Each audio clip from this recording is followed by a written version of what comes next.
Okay guys, eto at meron na tayong stock ulit ng solar street lights. Ito nga pala ay 1,500 watts.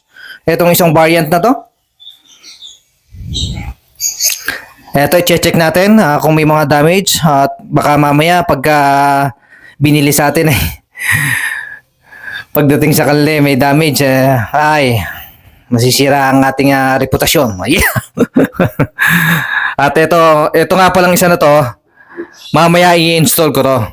So para makita nyo kung gaano kaliwanag at mapagbasihan nyo, kumbaga, di ba? Sa inyong paglalagyan. Sa likod ng bahay nyo, sa harapan, sa gilid, o kung saan nyo gustong ilagay, o kung gaano kalawak yung gusto nyo masinagan, eto, makikita nyo mamaya. So i-install muna natin. Mamaya ito. Sa ngayon, check muna natin kung may mga damage. Okay, so dito lang kay Team Kasugwan, available ito ang ating solar street lights na to. At meron pa tayong ibang mga variant. So yan, chinek natin at wala namang bahid na damage. So yan. Mamaya nga pala, makikita nyo na yung liwanag nito ng malaman nyo kung gaano kalawak talaga yung masisinagan niya. So, check natin tong isa ulit. Kung meron. Yan, yung variant po na yan, ay yan po 1,500 watts.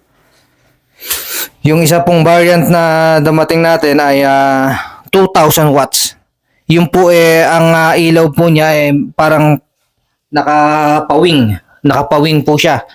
So, mas malawak yung kanyang malapad yung kanyang masisinagan.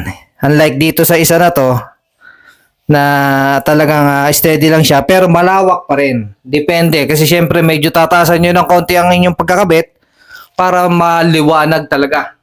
Malawak yung maliwanagan niya. So yan okay naman, wala namang damage. I-install lang natin yung kanyang bracket mamaya. Tapos i-set na natin siya sa pader. Ang gagamitin nga pala natin dito, meron siyang sariling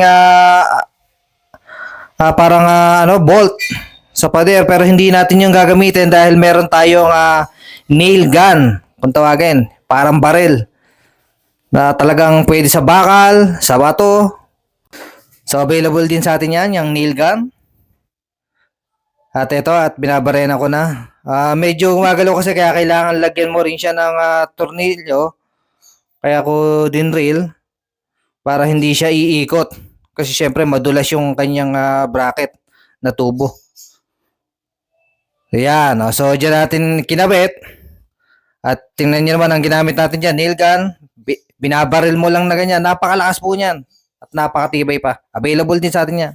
O yan na. Kita nyo ang ilaw, napakaliwanag.